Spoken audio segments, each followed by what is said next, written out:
All right, this is the last lesson of the year, and kind of helps us go back to the beginning of the year.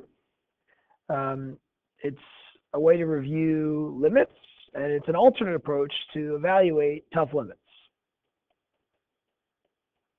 Kind of doesn't fit with any other unit. I could have put it into the derivative rules unit, which is unit 2, but unit 2 is already like 5 lessons long, so I decided to stick it at the end. And it's a nice way to kind of circle back and recall, unit 1 and limits, when we are introduced to limits. Now, limits are what a function is approaching as an x approaches a value, what something is getting close to.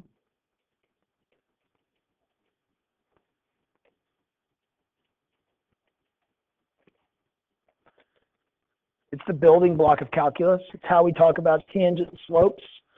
We talk about, a slope formula of 2 points really, really close together to a certain point, and we look there and there, and we connect and extend, and if we got them closer and closer together, connected, extended, we'd get essentially what is a tangent slope, because we'd be approaching, what's going on just at one point. We're looking at one point. We talk about, infinite sums. We talk about adding up rectangles with a very, very skinny width, so the limit of the width limit is approaching 0, and all of a sudden you have an infinite amount of rectangles that you're adding up. So limits used very frequently. But going back to the beginning of class, you just need to talk about what is a limit of just a function that has some interesting values, and let's look at specific x values. Now we got to remember that typically limits equal function values. The definition of continuity: a function is continuous if the limit at a value of a function is equal to the function value. And that's kind of what's going on everywhere here, except for these 3 x locations. This function is continuous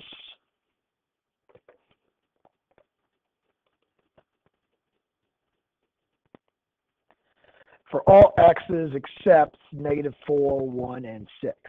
We have a hole, we have a removable discontinuity, we have a jump, and we have another hole. We don't have any infinite discontinuities, any asymptotes, but just reminding you of those 3 things. So I got a location here, -3. It looks like we have this point -3, 3 on the function. So I'd say f of -3 was 3. And the limit as x approaches -3 of the function was 3. Okay, so that means we're continuous at -3. But at -4, f of -4, remember this is an x value. Look at the x-axis. When x is -4, I don't have a function value. It's undefined. But if I look to the left and to the right of -4, I see my function is really, really close to, my function values are really, really close to this y-coordinate of 2. So that's why my limit is 2, even though I don't have a function value. Sometimes you can't say what the limit is at 1. At 1, the limit does not exist because to the left, I'm approaching one value, and to the right, I'm approaching another value. This is where we deal with one-sided limits, and if limits don't agree with each other, remember we put a 1 and a negative, means from the left. If I look to the left of 1, I'm approaching 4. If I'm looking just to the right of 1 at 1.001 rather than 0.999 was what I would use there. At 1.0001, my function value is close to this -2. And that means since the left-hand limit does not equal the right-hand limit, that the limit as x approaches 1 does not exist. Okay, but these are just interesting locations, these jumps, these holes, where limits don't equal function values. And for most functions, this is a continuous function, this is a continuous function. If I asked you to find the limit, I would just say, find f of 3. F of 3 is 9 plus 6, which is 15. There's your answer. Find f of pi over 2. Find sine of x at pi over 2. The sine of pi over 2 is 1. So that's 1.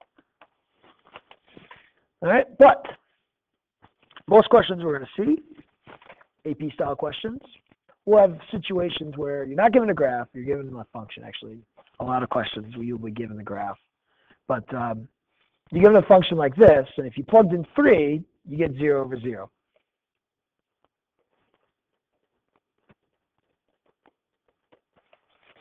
Here, if you plugged in pi, you get 5 over 0.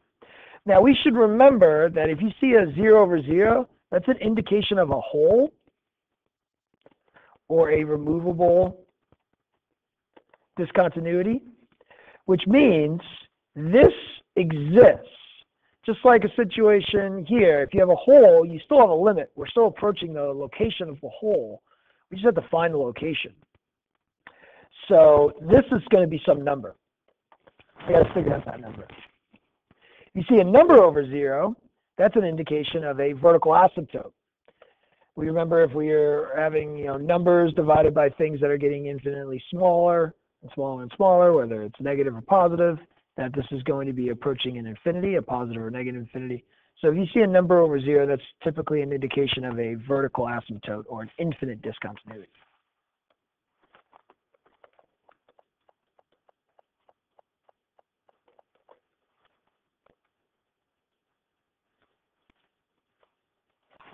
So this answer here does not exist.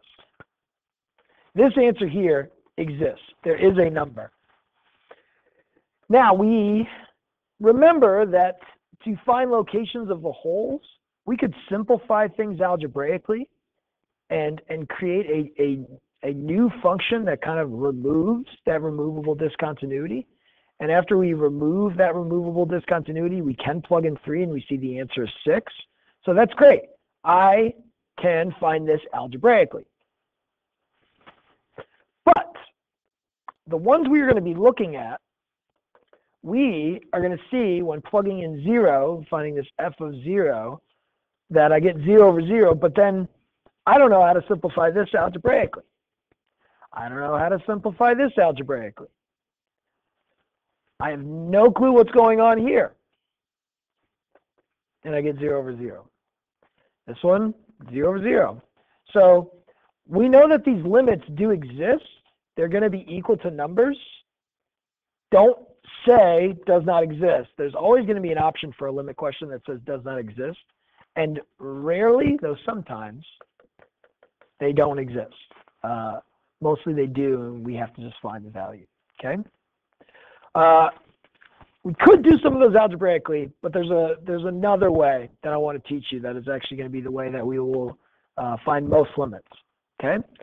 And we're going to take this first example, e to the 2x minus 1 over e to the x minus 1, which we looked at already, and we saw that it was 0 over 0. We didn't know what was going on. And we're just going to graph this, because we know we have the point 0, 0. And I'm going to just graph the two functions separate from each other. So I'm going to graph e to the 2x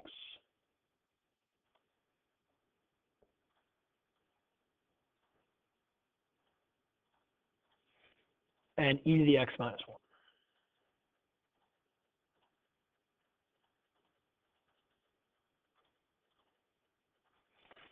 I can see, one's growing a little quicker than the other. It's great. But what's going on at 0, 0? I'm going to zoom in 4 times at 0, 0. So zoom in 0, 0. Zoom in 2. Zoom in 3. Zoom in 4. And we've done this before, where if you zoom in enough on a function, you can see that the function becomes linearized. And we see that a straight line will do a very, very good job of approximating what's going on at this function at 0. So I see lines.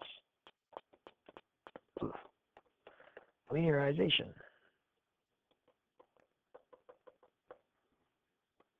of the function. And we can find the equations of the lines that will do a very, very good approximating. They're going to be tangent equations.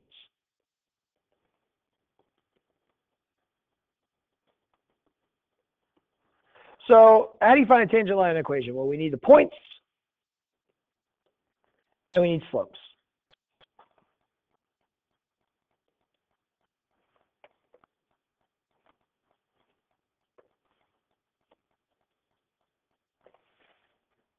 Well, the point is 0, 0 for both of them. So that's great. The slopes, we have to take the derivatives. So I got to take the derivative of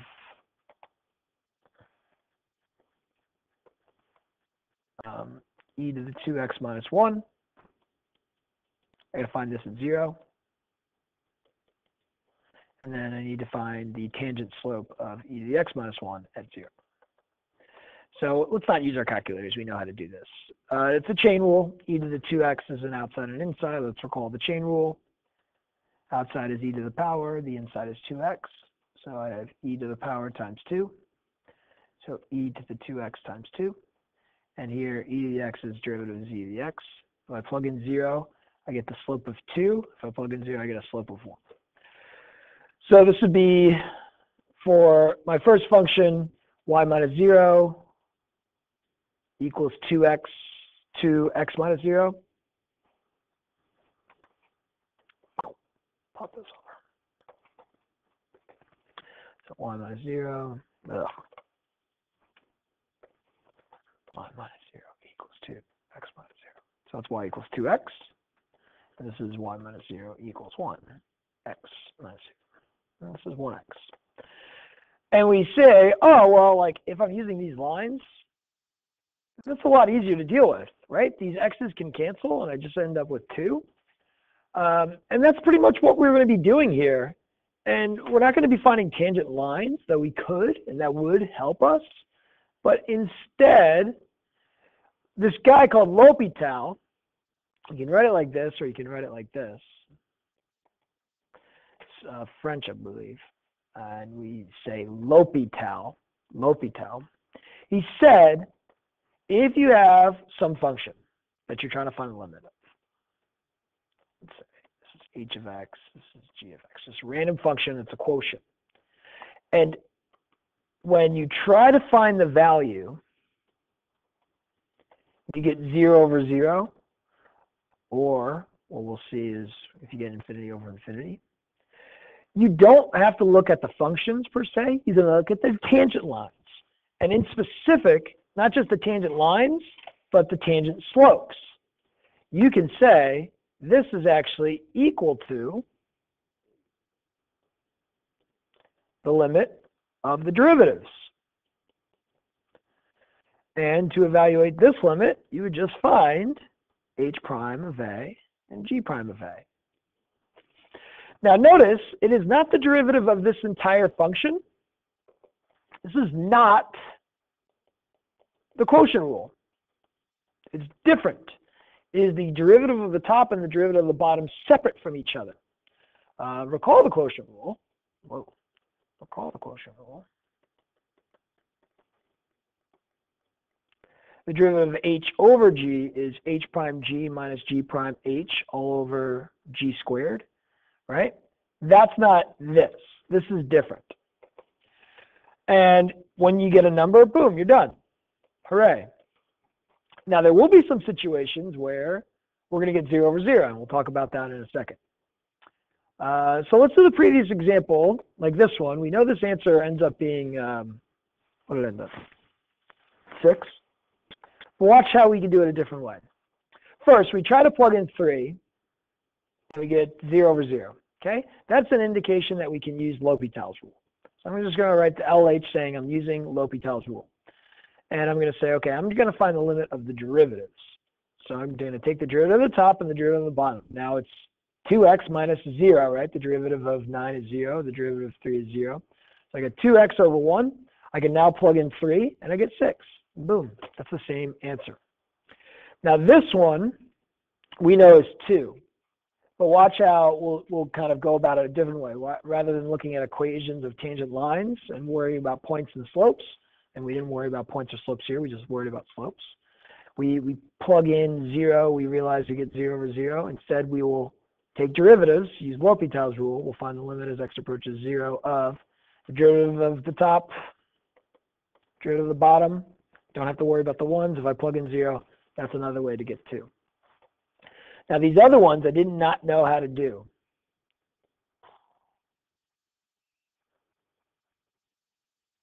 Okay, we'll come back. Sorry. These other ones I did not know how to do. Like, there is a way to actually algebraically solve this, but it's tricky, and I don't want to go into it. So instead, we will just use L'Hopital's rule. We'll take the derivative of the top and the derivative of the bottom. Okay, the derivative of the top, we got a chain. We got an outside and an inside. The outside is the square root. That's a 1/2 power. Its derivative, if you remember derivative rules, is 1/2 stuff to the negative 1/2. The derivative of the inside is the 4 minus x. Its derivative is negative 1. So I have 1/2, 4 minus x to the negative 1/2, times negative 1, minus the derivative of 2 is 0, so that's gone. I don't need to minus anything. This is divided by the derivative of x, which is 1. Now, if I plug in 0 and find this limit, you need to write the limit every single time you're doing this too, just to make sure you know. It's like, oh, I'm using L'Hopital's rule. I'm taking the derivative. Let me write that. I'm using L'Hopital's rule.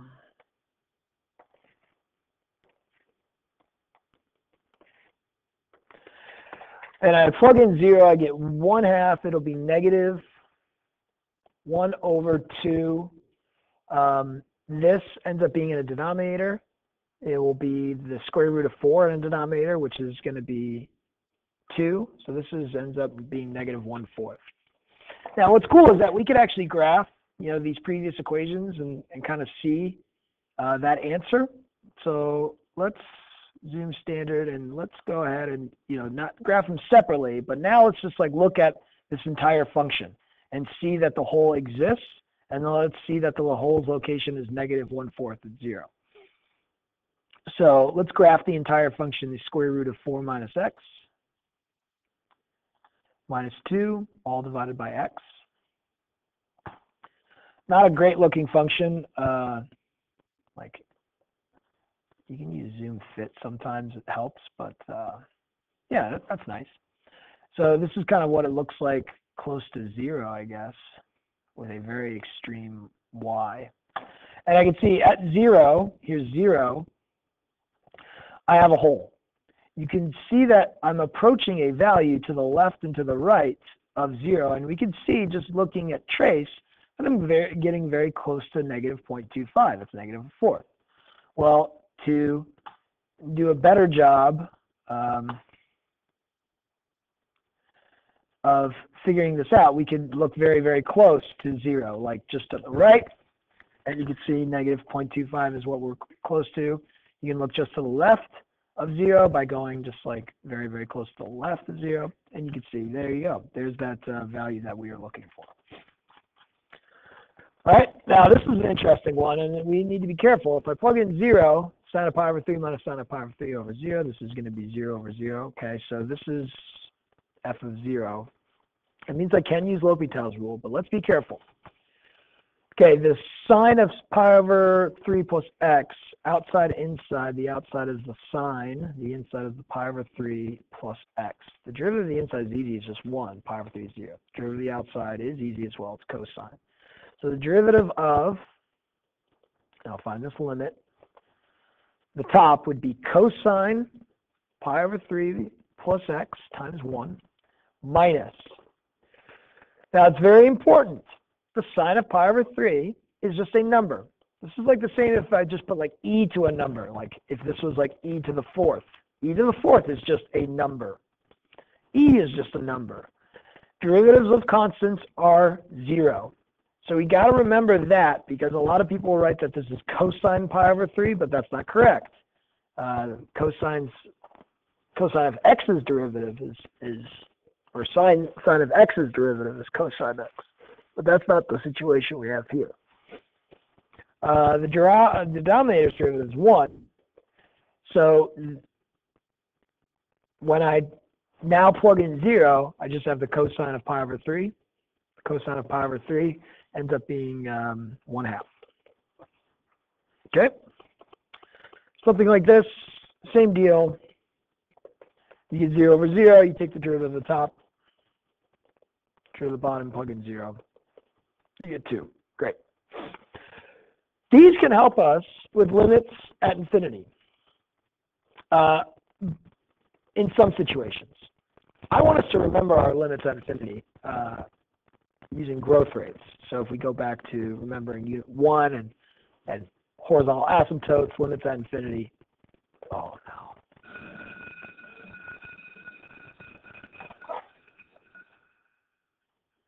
Oh, my thing doesn't freak out on me.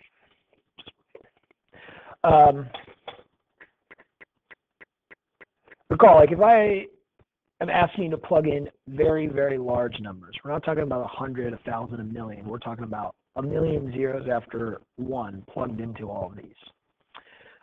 We should remember it's all about like the fastest growing terms and how 2x is not growing nearly as fast as x to the 5th. So this would be like adding an insignificant decimal to an extremely large number.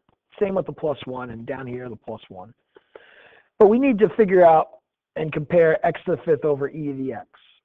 Now, I told you, and you're just taking my word for it, that e to the x grows faster than x to the 5th. And we actually looked at some values plugged into e to the x, like very, very large values, and compared it to values plugged into x to the 5th. And we did find out that, you know, this is going to be going much faster and getting bigger and bigger, many, many, many times bigger than this as you plug in larger and larger values. Now, if you remember slower over faster, you think about fractions where the numerator is growing very slowly. Adding 1 is not very quick growth versus the denominator, you know, multiplying by 10 is definitely quicker. It's not very quick growth, but it's quicker. And we realize that these fractions, as we keep, you know, adding 1 and multiplying by 10, are getting closer and closer to 0. So this is 0. I want us to remember that. I want us to remember that the log function is the slowest growing function. So here, I don't have to cross anything out. I just know that this is faster in the numerator, this is slower in the denominator. So if I had the same type of situation, only the numerator was being multiplied by 10 versus the denominator adding 1, I can see that these fractions are getting bigger and bigger and bigger and bigger, and they're approaching infinity. Be careful about either positive or negative infinity. In this situation, positive infinity, but like depending on the value you plug in, make sure you're checking. It's not always positive infinity. But here's a great situation. I'm going to show you 2 different ways to do this situation.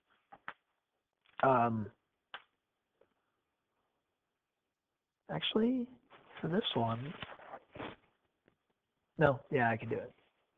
I'll show you 2 different ways to do this situation. Okay, L'Hopital's rule works for infinity over infinity, no matter what. And we could have used that here, but it doesn't make sense to use it for x to the 5th over e to the x because you'd have to keep taking the derivative like 5 times until this got to a number. But you can see that you would be able to do it. Here, I'm not sure. It's like, do I use just the coefficients of logs? Logs are the fastest growing function. Do I say x to the 4th is going faster than x squared, so this is approaching infinity? You know, I don't know. We haven't looked at something like this. We do know that when we plug it in, that we have infinity over infinity. So let's use L'Hopital's rule, and then I'll show you an alternate way to do this. So I got to take the derivative of both of these. Now, both of these are compositions of log and a different function. So you got to remember the derivative of log is 1 over, and derivative of the inside in this case is 4x cubed. So the derivative of the top would be 1 over x to the 4th times 4x cubed, and that simplifies to just be 4 over x. The derivative of the bottom would be 1 over 3x squared times 6x, and that would simplify to just be 2 over x. Now I could like continue to take derivatives again, but we actually don't get infinity over infinity. But watch how easy this is to simplify. I get 4 over x times x over 2. The x's cancel, and I just get an answer of 2. So isn't that crazy? It has like nothing to do with, it's not infinity. It's just 2. how do we see that? Well, another way to kind of be able to get this answer is to use log properties. Watch what I can do. We should remember a log property that if we have log of x to a power, that we could pull the power down and multiply it by the log of x. And we also remember that if we have a product in a log, we can write it as a sum. So watch how I can do the same thing with log properties. I'm going to write the numerator. Yeah, I want to find the limit as x approaches infinity. I'm going to write the numerator as 4 log x. I'm going to write the denominator as log 3 plus log x squared, which is log 3 plus 2 log x. Then if I'm looking at limits as x approaches infinity, log 3 is just a number. So that's just insignificant. The logs will cancel. I get 4 over 2. That's another way to get to 2. It's really cool doing it this way, the log properties way. It's also great using L'Hopital's. Different ways to do it. Pretty neat. These aren't in your notes, but I'd like you to add them because these are the typical types of problems that you're going to see. Probably you're going to see one of these on your free response test, on a free response part. You may be given the graph of f or f prime, asked to find certain situations. So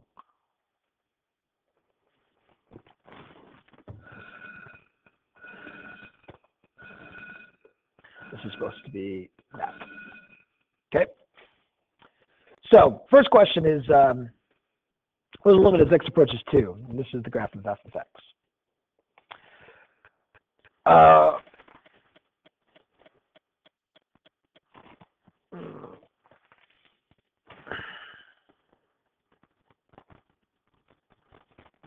Yeah, this is fine. Well, first thing I want to do is plug in 2. I get f of 2 minus 2, and I get 3 times 2, 6 minus 6. I get 0 over 0. What do I know f of 2? F of 2 is 2, so I get 0 over 0. That means I need to use L'Hopital's rule. So I use L'Hopital's rule. I take the derivative of the top, f prime of x. I take the derivative of the bottom, that's 3. F prime would be the slope of this line segment. This line segment's got a slope of 1. Looks like it's going from 0, 0 to 3, 3. So my answer ends up being 1/3. Okay, so taking the derivative of the function, the derivative of the bottom, going from there. Sometimes you'll be given tables of info. You're going to add these 2 questions in. I think the second one hopefully will work. We'll find out. And we got f prime, and f double prime at certain x values, 0 and 4. So the first one is the limit as x approaches 4 of f of x over x squared minus 16. First thing I'm going to do is plug in 4, f of 4 over, 16 minus 16 is 0. F of 4 is 0, this is 0 over 0. That's an indication that I should try to use L'Hopital's rule. Well, that's going to be the limit as x approaches 4 of the derivative of the top times the derivative of the bottom. F prime of 4 is 3. 2 times 4 is 8. My answer is 3/8. This is a good way to review some things. Asking you about accumulation function on a limit. So we should remember some things about this accumulation function. This is from Unit 8. You can watch the review of Unit 8. Not going to be on your test, though. We eliminated the accumulation function. But anyways, you plug in 0 first. Well, this will turn into an integral from 0 to 0 of f of t dt minus 0 over this is 0. Okay, an integral from 0 to 0 of anything is just 0. So this is 0 over 0, so that means I need to use L'Hopital's rule. Okay, so I take the derivative, and I get, okay, now what's the derivative of 0 to x of ft? So it's a derivative of an integral. Remember, like, this is actually the antiderivative of f. So that means this derivative is just going to be regular. F, accumulated areas equal antiderivatives. Just like integrals of rates or totals. Derivative of this goes back to where we started. So this is just like f of x, the stuff inside, but with x's instead of t's. The derivative of 2x is 2. The derivative of 3x squared is 6x. Okay, and I want to find this limit as x approaches 0. Okay, so I plug in 0 and I get f of 0, which is 2, and then I get 6 times 0, which is 0. I get 0 over 0 again. And this is the first time this pops up, but when you do your homework, you're going to see this a lot. If you get 0 over 0 a second time, well, what do you think we should do?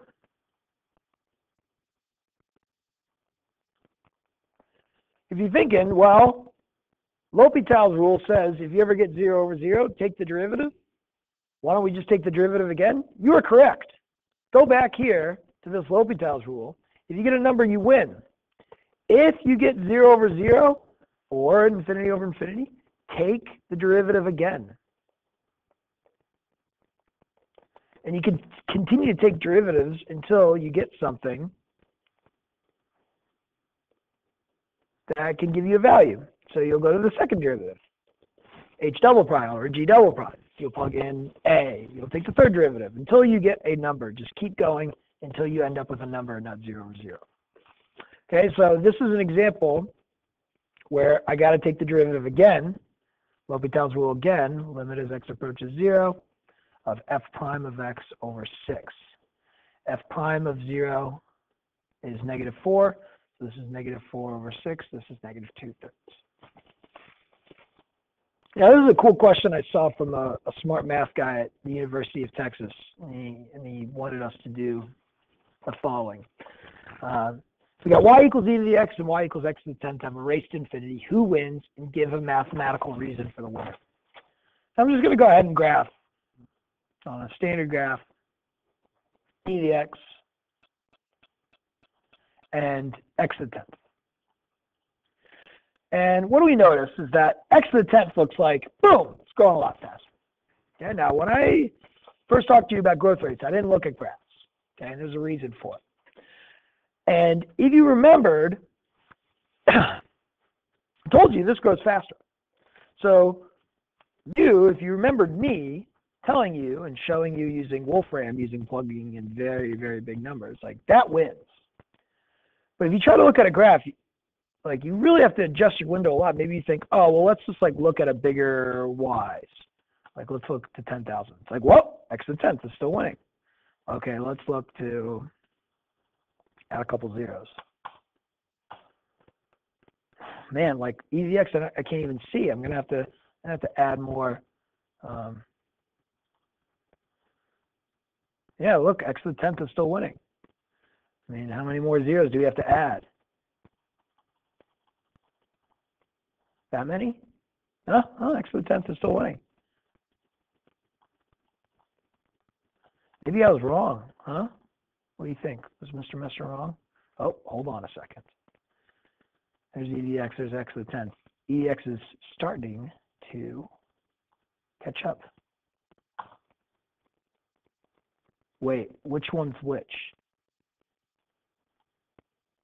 X to the 10th. That's this one. Oh, e to the x wins. So you could like graph, but the mathematical reason is to look at this. Like what happens if you compare the growth rates of these two? Well, if you keep taking the derivatives of e to the x, you're going to always get e to the x, right? But if you keep taking the derivatives of the x to the power, you're eventually going to get a constant, a number. Yeah, and then you'll be able to plug infinity and see that you'll have infinity divided by a number, and that's going to be infinity.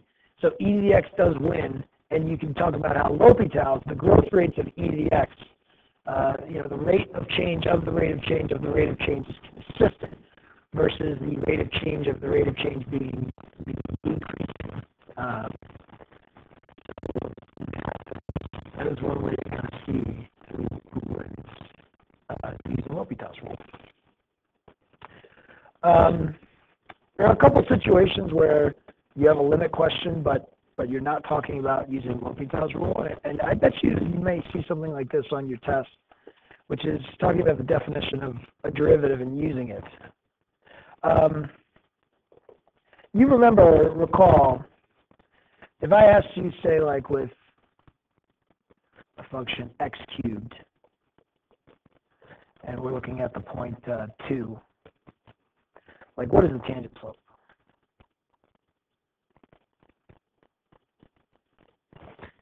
And we said, you know, what you could do if you had a calculator is plug in values very, very close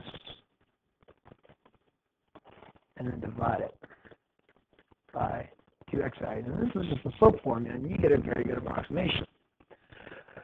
Well, that's the same as if you talk about taking just a point, you know, h distance away, whatever this is, and taking that point h distance away, subtracting the point at that x, and dividing it by x plus h minus x. Well, x plus h minus x ends up just being h, because the x's cancel.